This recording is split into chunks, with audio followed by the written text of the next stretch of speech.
Hey y'all, if you're struggling with bad credit, filing for bankruptcy might seem like the end of the road. But hold on a second. Did you know it could actually improve your credit score in the long run? Now, let's break it down. Bankruptcy is a legal process designed to help folks who simply can't repay their debts.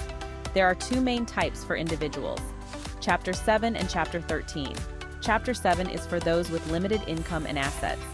It wipes out most unsecured debts like credit card debt and medical bills.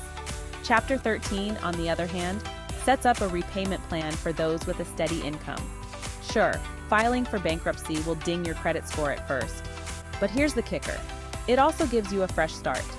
By addressing the root causes of your financial issues, bankruptcy lays the groundwork for a brighter financial future.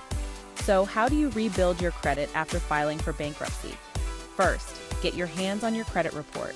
Review it for accuracy and dispute any errors. Next, it's all about building responsible financial habits. Pay your bills on time, keep your credit utilization low, and diversify your credit mix.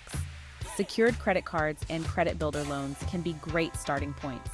Creating and sticking to a realistic budget is crucial.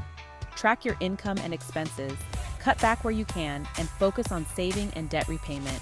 By managing your finances wisely, you'll not only avoid falling back into debt, but also show lenders that you're creditworthy. So, if you're facing financial distress, remember that bankruptcy isn't the end. It's a new beginning. Thanks for watching, and don't forget to subscribe for more tips on managing your finances. Or contact a local bankruptcy lawyer today, like those at the Phillips Law offices.